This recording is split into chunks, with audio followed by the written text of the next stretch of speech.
The road we're on is paved in Garth. Come along on the journey as we explore Garthology. Think of it more as a conversation. I like that.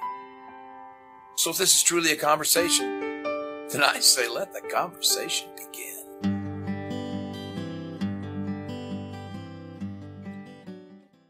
Showtime!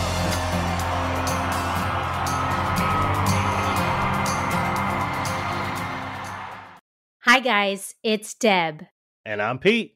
And I'm Jess. Hey Garthologists, welcome back to Garthology. For Season 2, Episode 8, we're going to finish up with In Pieces by diving into the last 5 songs.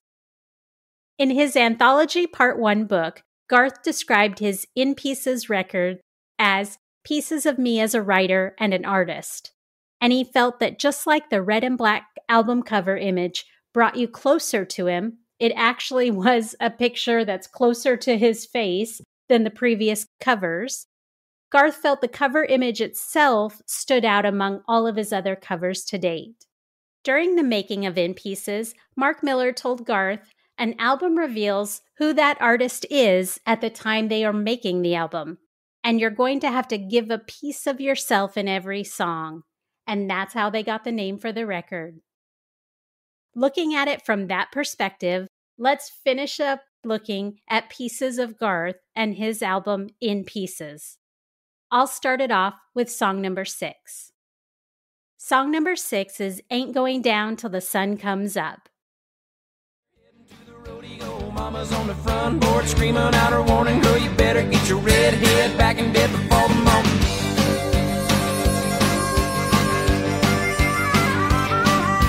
9 o'clock the show is in, but the fun is just beginning. She knows he's anticipating, but she's gonna keep him waiting. Grab a bite to eat and then they're heading to the honky tonk. But loud crowds and line dancing just ain't what they really want. Drive out to the boondocks and park down by the creek, where it's George Strait and real late and dancing cheek to cheek. Ain't going down till the sun comes up. Ain't giving in till they get enough. Ain't Going Down Till the Sun Comes Up was written by that great trio of writers we've mentioned before, Garth Brooks, Kent Blasey, and Kim Williams. This song was the first single released from In Pieces and debuted at number 37 on the U.S. Billboard Hot Country Singles and Tracks for the week of August 7th, 1993. It reached number 1 on Billboard Hot Country Songs for the week of September 18th, 1993. This is one of my all-time favorite Garth Brooks songs. The music is nonstop, the lyrics are great, the story is so much fun. It is classic Garth to me. Of writing this song, Garth said that he and Kent and Kim just decided we wanted to write something that was a lot of fun for no other reason than just that, fun, and they nailed it with this song. The song is fast and fun. It's the absolute best song to see Garth sing live in concert. Watching Garth and his friends perform this song is without a doubt my favorite part of a Garth concert. You can tell that they are having the very best time doing what they all do best, and that they are loving every single second of it. They push each other to the limits of what is possible to do on a stage, and then they go just a little bit further. It's awesome. Now, here's a funny personal story for me about this song. So, Pete's mom is my sister Laura, and growing up, she was a bit of a wild child, like the most wild child in my family. And she's a redhead. So, the lyric in this song, "Girl, you better get your redhead back in bed before the morning," will always and forever remind me of my sister Laura. So, Jess, do you love this song as much as I do? Oh, I love this one so much. It's one of the most fun songs live, I think. It's also one of the few Garth songs that I love and listen to frequently and still cannot sing every word to. I never sat with the words and tried to learn it to be able to sing it along, and it's so fast that I get pieces and then there's still places where I'm like, nope, lost it. Can't do it. I love that the harmonica in this song is really tearing it up. Harmonica's not something you hear featured a lot, and you do hear it a lot in this song, and I like that. I love how the song almost sounds finished at the 3-minute mark, like you think it's done, and then it just kind of flares back to life. That's different, and I love that part, and I love that part live. And in my note, I just had that this song's like a race car. It's just like tearing around a track. It's not ever letting up. But I rock out to it every time it's on. I love this one. How about you, Pete? Okay, so yeah, my thoughts on the song, obviously what you guys said, real upbeat, real fun, and it's one of those that, in the live show, you just get going. A lot of the times Garth will jump up where Palmer's at, when he's doing the drums, and it just bang, bang, bang around with them and all that. But when I was doing research on it and reading some of the lyrics, there's a part of it that I had no idea. I always will listen to where he'll mention George Strait, George Jones. Mm-hmm.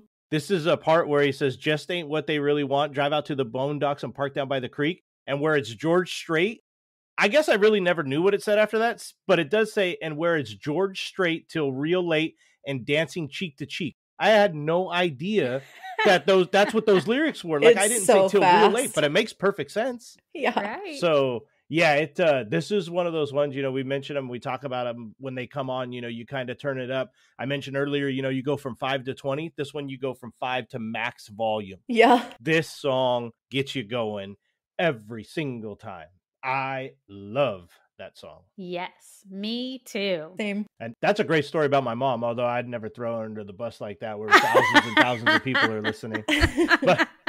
But if that has anything to do with the somewhat strawberry redhead daughter I have, I'm in a lot of trouble. That's right, Lord. because you're next. You Yep. get with all that stuff your mom did, your daughter's gonna do. Mama won't be out on the porch screaming, girl, you better get your redhead. Dad'll be out there with a shotgun, like, get your ass back in this house. That's awesome. Yeah.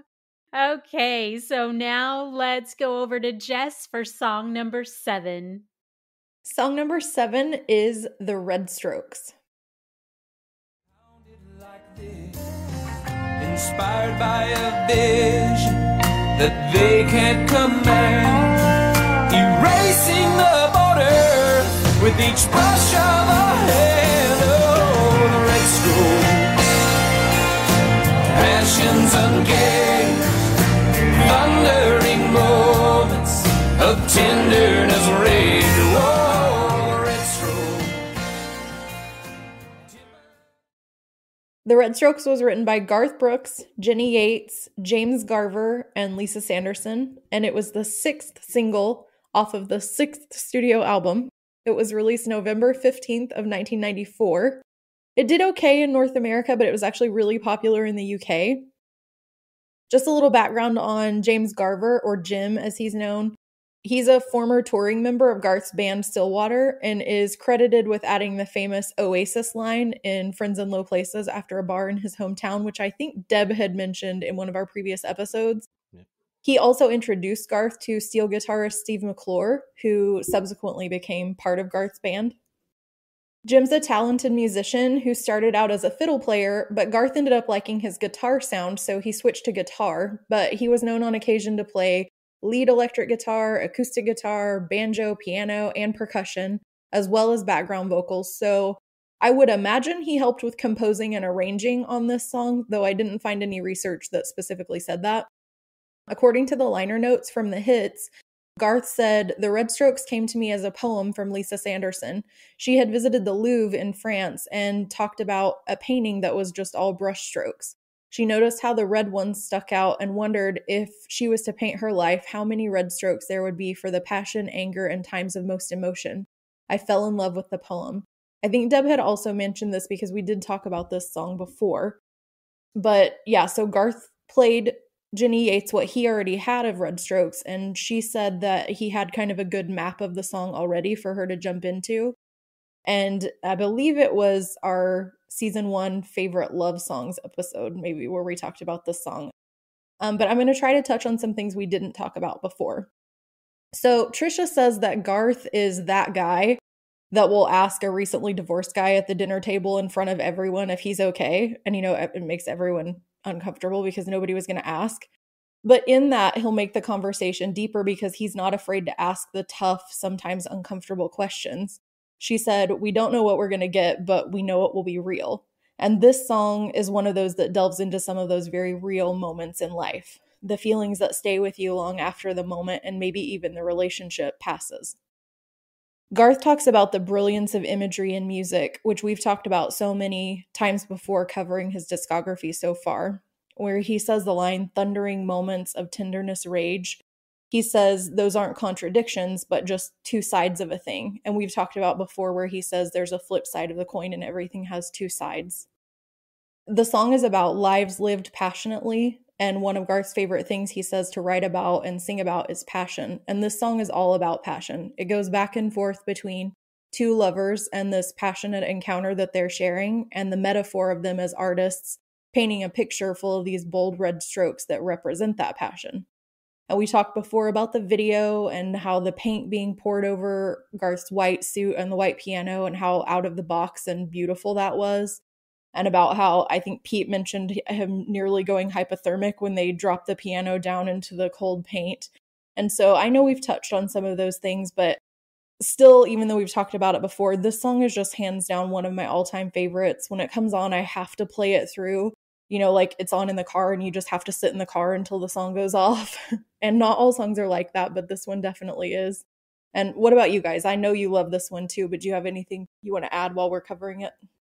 Yeah, I absolutely love the song. It's on the favorite. It's one of the favorites in my playlist. I picked this song in season 1, episode 5, Let's Talk About Love, when we reviewed love songs.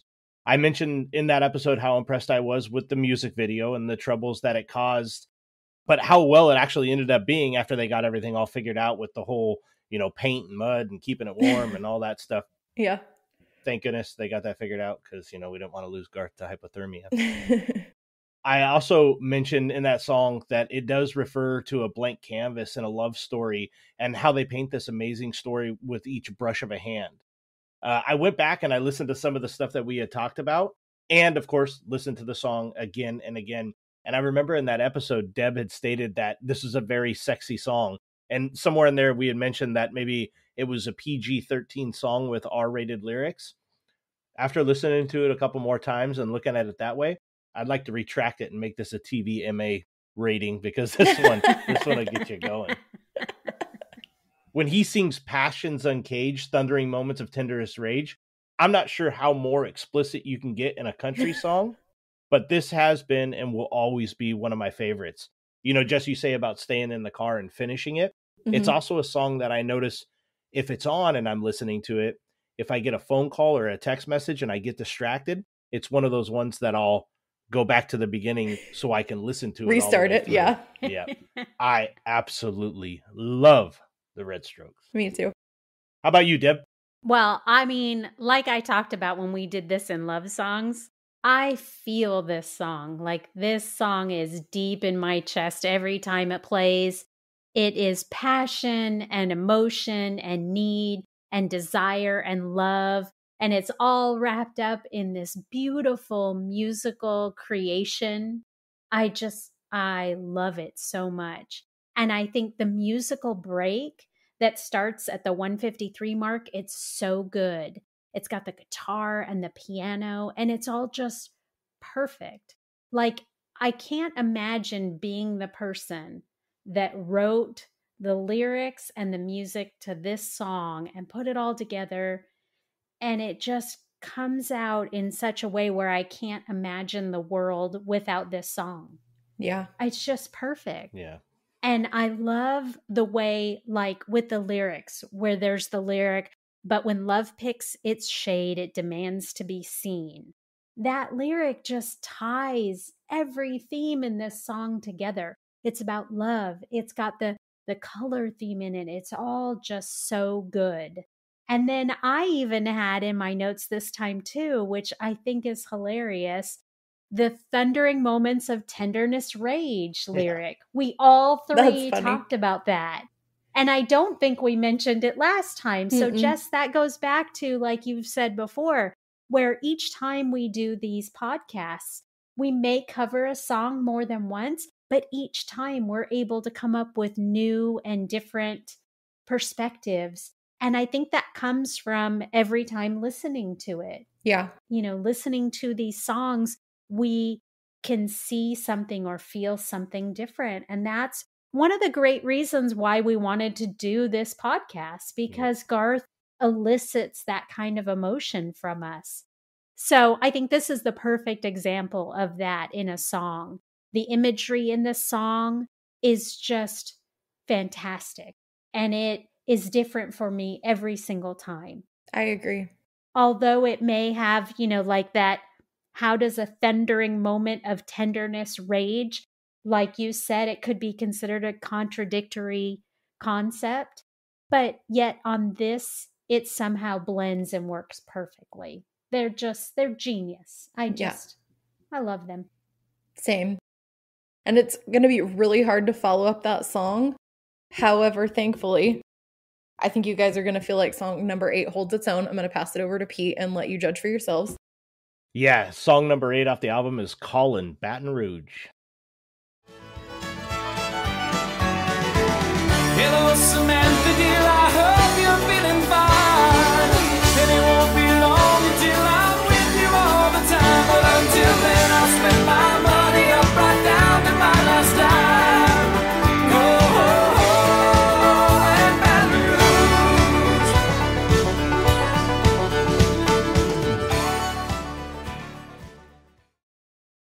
Callin, Baton Rouge was written by Dennis Lindy, and he was an American music songwriter based in Nashville who has had over 250 of his songs recorded. In 1994, Lindy won Broadcast Music Incorporated's Top Writer Award and received 4 awards for BMI's Most Performed titles for that year. Dennis would have his wife and daughter collect the awards because he shunned award shows and tried to stay out of the public eye. He was best known for writing Elvis Presley's song Burning Love. He worked with a ton of big-name artists like Elvis, Don Williams, Eddie Raven, Mark Chestnut, Joe Diffie, Garth Brooks, and many, many more. Callin, Baton Rouge was originally recorded by the Oak Ridge Boys in their 1978 album Room Service. In 1989, Newgrass Revival recorded it on their album Friday Night in America. In 1993, Garth Brooks released it as the 5th single off of the M Pieces album, and it peaked at number 2 on the U.S. country singles charts a year later in 1994. It did reach number 1 in the Canada country tracks. While doing research on this song, I found that the band Newgrass Revival had broke up, and Garth was a huge fan of them and a huge fan of this song. Garth said that the song did not break the top 30 with them and felt that the song itself did not get a fair shot. So when he recorded it, he got the band Newgrass Revival back together for the first time since they had broke up, and he had them come in and record it with him. Garth said it was an extremely proud moment, and it reflected in the cut itself. Every song that we talk about here there's always a section of lyrics that catch me in that song. With this one, the entire song grabs me from start to finish. I love the first line. It literally sets the tone. I spent last night in the arms of a girl in Louisiana. From that line on, it's a great story to tell. A story of a man who was with a woman for one night. He heads out on the road and cannot stop thinking about her. All he can think about is the next stop, 100 miles, to grab a cup of coffee, a couple dollars change to call her again. When he adds the name Samantha, we've talked about this before in other songs, it really personalizes the song and story to me. This is a favorite song that gets played a lot on repeat, and my buddies and I play this one a lot because it's just one of those ones. It's like another one that everybody knows the words to, and it's just kind of, it could bring anybody into a great mood, bring a group of guys together, and it's just one of those fun songs. It plays at parties and get-togethers, play it on the golf course or in the car. In the live show, it's a fun one. Like, it's a real fun one. People scream the songs at the top of their lungs. Garth and the crew have a blast, and I know that I do as well. I couldn't imagine a live show without this song in it. Like, Garth said, and it's Callin, Baton Rouge, and then the whole place goes nuts. And the story he tells about him on the electric guitar, and how it's not ever really on, but it's a fun song. I love it. Love this song. So, Aunt Deb, what are your thoughts on this fun song? Yeah, I love this song a lot too. Like, this rates as probably one of my top 5. It's got to be in that top 5 somewhere. I love it live. I love it on the album. You know, I've talked previously about how there may be a song that on the album, it just isn't as good as it is in person. I think this song is almost as good on the album as it is in person. The minute it comes on, I'm dancing to it. I'm having a great time. It's got that up-tempo beat. It's got a great story. The lyrics are awesome. And I have to admit, when it comes to the lyric where he actually says the name Samantha, I yell that a little bit louder, which is because my oldest daughter's name is Samantha. I usually, especially if she's around, I will absolutely scream that name out when he says it. So yeah, I think this is a great song. I think it's one of the best. And like I've said before, it's a classic Garth song. This will always be Garth to me. I can't imagine that anyone else ever did it because this is Garth. That's all. This is Garth. I agree. I don't remember if we've talked about before that other people did it. It caught me by surprise, so I didn't remember that if I did know it. But I think if you ask anybody who sings Callin' Baton Rouge, like they're going to say Garth. No offense to the people who did it before, but I think just most people are going to know it as a Garth song. And to me, I agree, it will always be a Garth song. But this is my favorite all-time song to hear live, like hands down. I love a lot of them, but this is the one that I'm the most excited for every show to hear live. And it's one you just can't sit still when it's blasting out across the arena at you and they're all jumping around on stage. Like, you can't help but get into that. It's another one that, like, I love the music so much that I love the lyrics to this one too, and I would never do without them, but I could enjoy an instrumental version of this song because the music is so good. I could literally sit and listen to all of that with just the music. And I know the song so well, it's not like I need to have the words anyway, but just an amazing song musically. And as an aside, this song will always make me think of my sister and brother-in-law because it's their song. Because when we were growing up in Oklahoma and they were first dating, my brother-in-law went to work in Louisiana for a little while. And so he was calling my sister from there. It was kind of the reverse, but he was calling my sister from Louisiana. And also, my sister's name is Amanda, and his grandma called her Samantha for the longest time. She even addressed their wedding gift to Ty and Samantha. So it was just a funny little inside joke to them. And over the years, it became like it just stuck as their song. So it'll always make me think of them.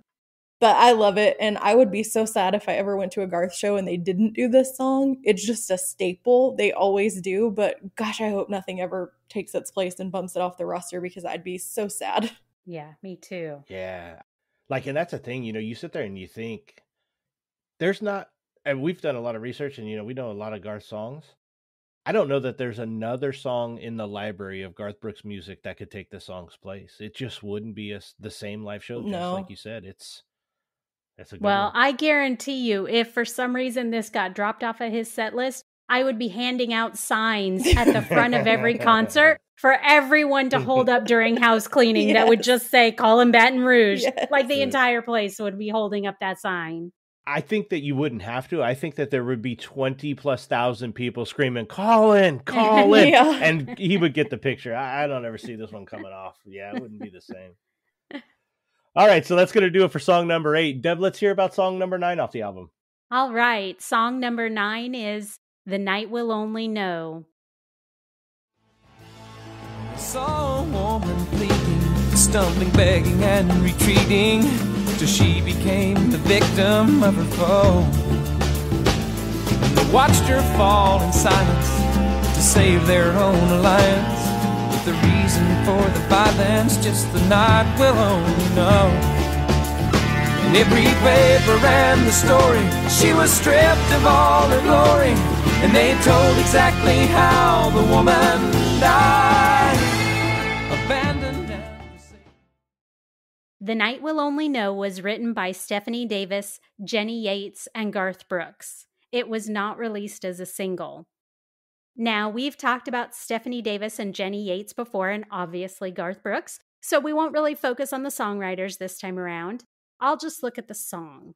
So I like this song. The music's good. I think Garth's vocals are really good.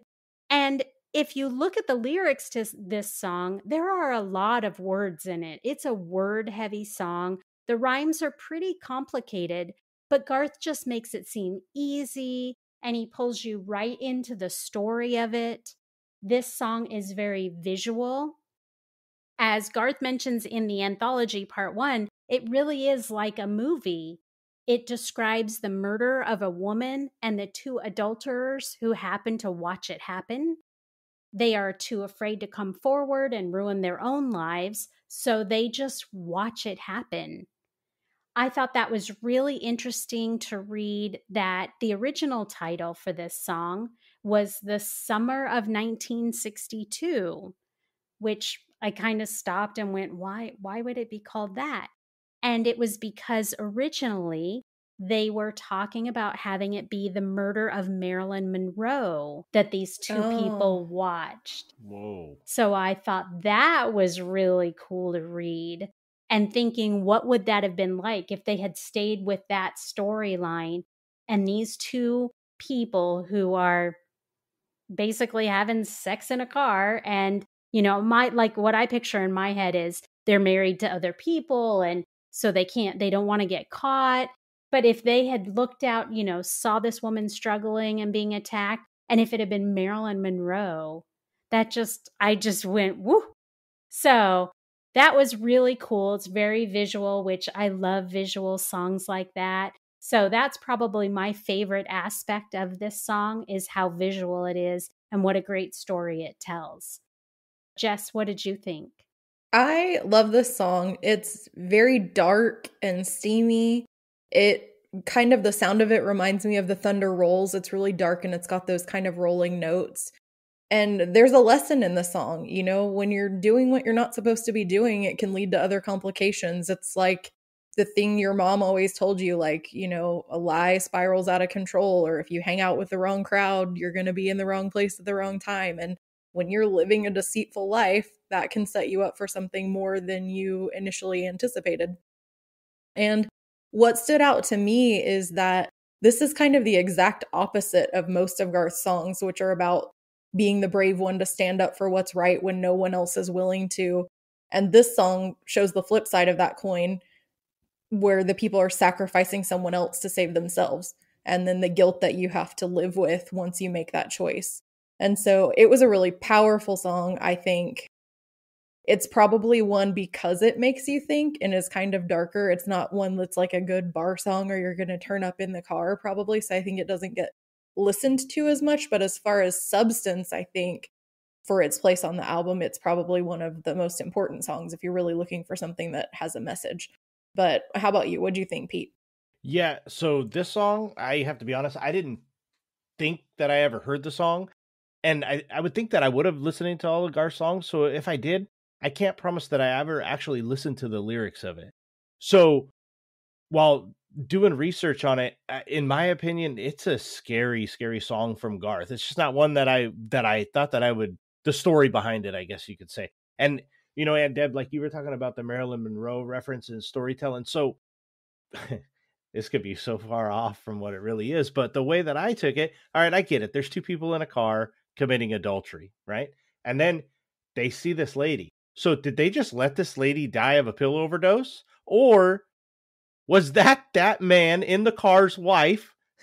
And then he didn't want to get caught, so they killed her and never told the story. The guilt, the story, like in the lyrics, I don't know. I didn't know where the story was going, but I was like, holy moly, this is not a normal Garth Brooks song. But, and Deb, you're right. It is very word heavy in this song. Yeah. And I think that Garth does a phenomenal job singing it. It tells a great story. However, I'm just not sure of this ending part. I don't know who that lady was, but somebody could have done something to help the poor lady. I think that's the point of the song, I think, is that they could have done something and they just chose not to, right? Quietly stayed in the car and let her die. Yeah, they just let her die. On this song, I actually didn't open up the anthology on it, and I wish I would have, because when you mentioned the Marilyn Monroe part of it, what a story that would have been. Yeah. Holy moly. But yeah, I don't know. I think this is a song where it could go a lot of different ways with people in the car and who the lady was or whatever. I don't know. Maybe some of the Garthologists could write into the website and let us know what they think that the song means. But yeah, I think it's a good song. It's not on the playlist. But I think after doing the research on it and going forward, I would love to listen to it more if it came up, when I was shuffling through them, because I'd like to eventually, figure out what the end of that story actually really means. Yeah, I think that's a good idea. So if any of you out there have some ideas, I think you should send them on in. For now, we will go over to Jess for song number 10. Song number 10 is the Cowboy song. I whistled out to Bonner, I seen the terror in his eyes, and he rode for all his horse would ride, and I know he done his best, but he crossed over Jordan, riding Dunny to his death, and we sang, bringing in the sheaves and the rugged cross.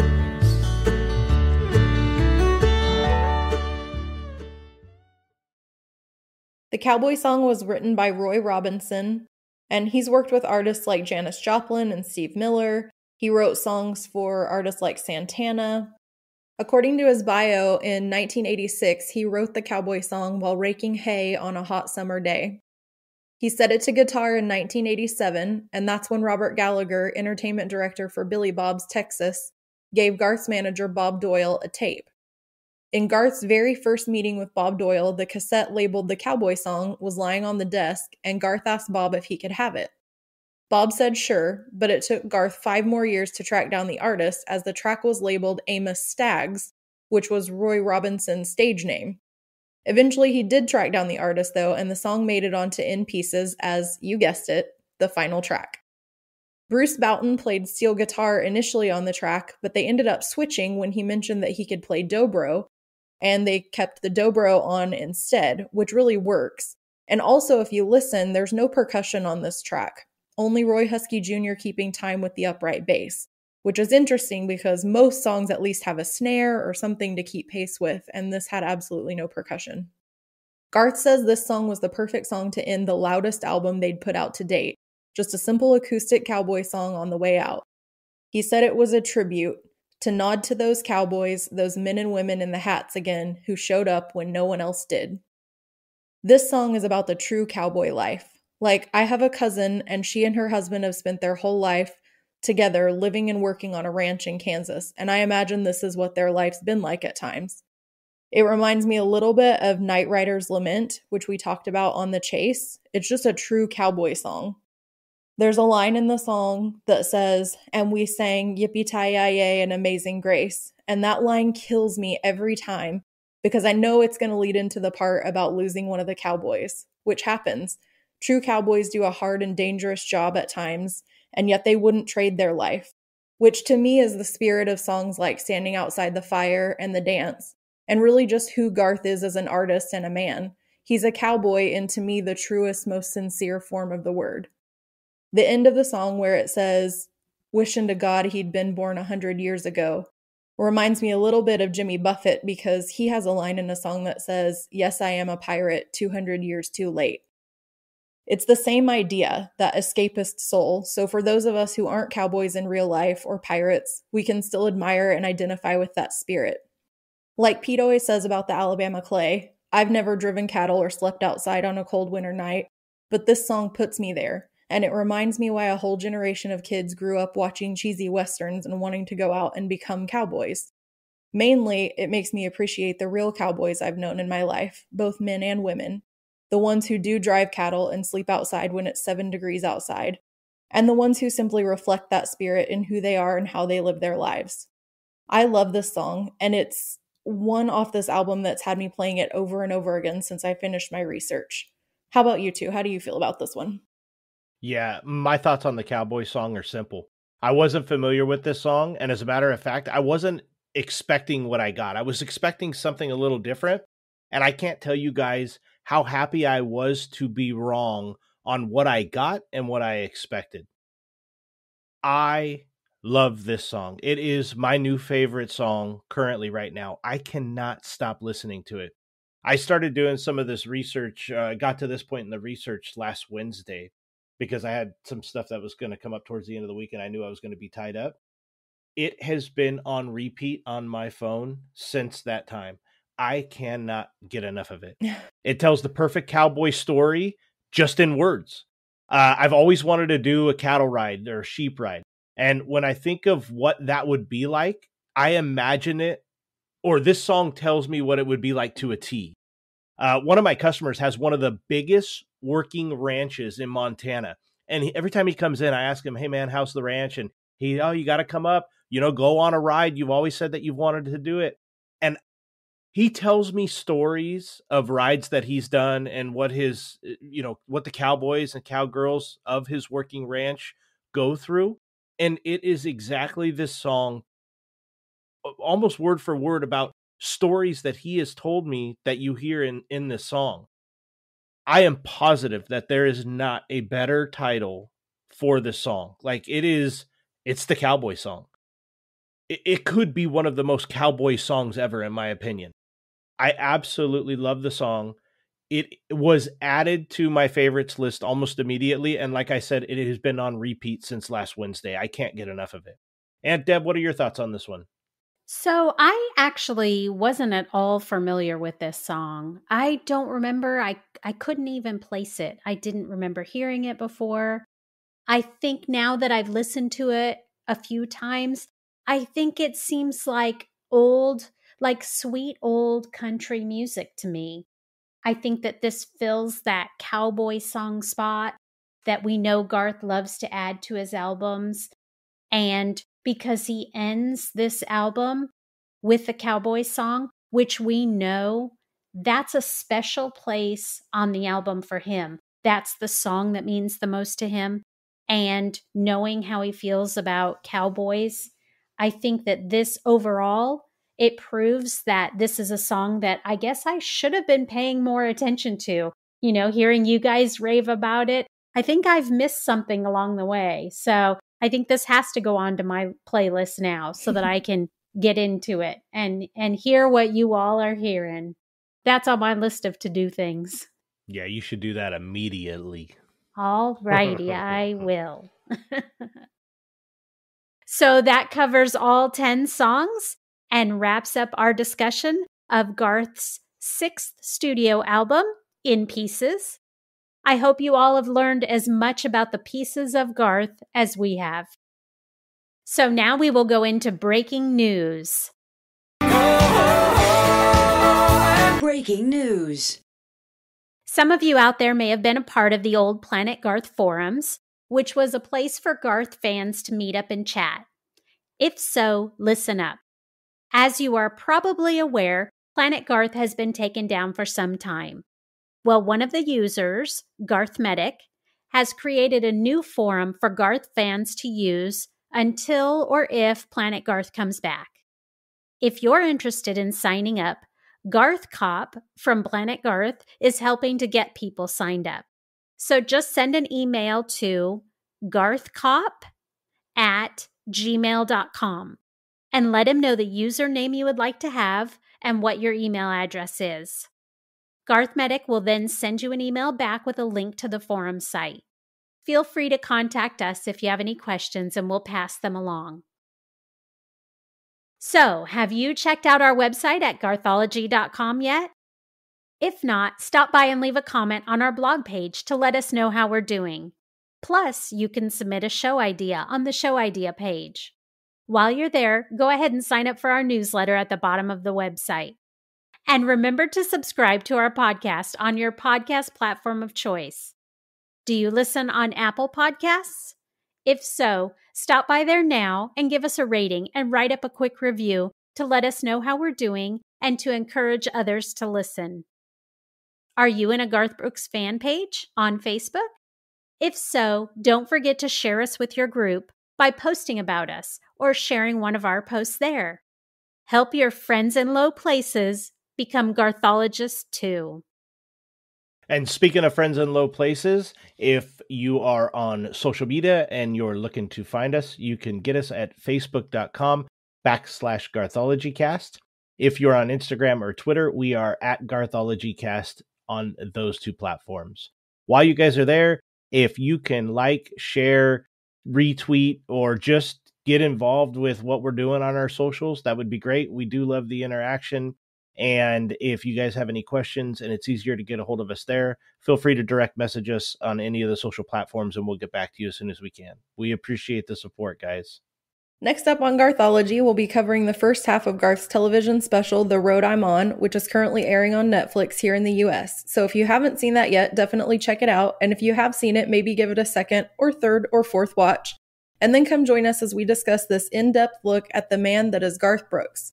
Discussion of The Road I'm On Part 1 will be Season 2, Episode 9, and will be coming to your podcast platform of choice on March 27th.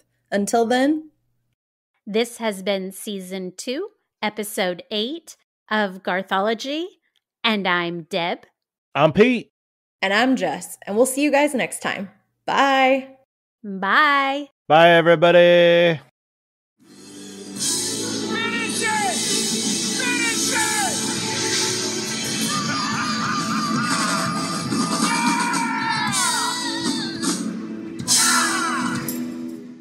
By diving into the last 5 songs on Garth's 6th studio album. On Garth's 6th studio album. That's right.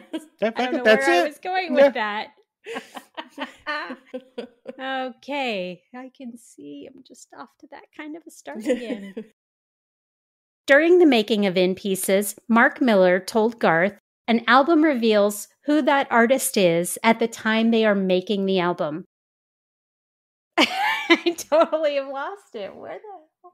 Okay, it's going to be a long, long night. I don't know if it's just me, but when you guys do that, I think, and then like nobody said, okay, and now it's my turn. Like I always think you guys are waiting on me. You automatically assume. Yeah.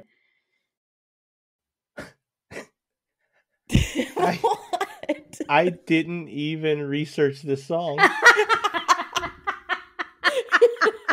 When you said I'm going to start off and do that, I'm on, no, you ain't. You're going to Jess for the Red Strokes. And then you just went with it, and I thought to myself, oh, shit. I have every possible browser open right now trying to think about where I screwed up. But I found something. You know this song, so it's okay. Yeah, that's good. That's good.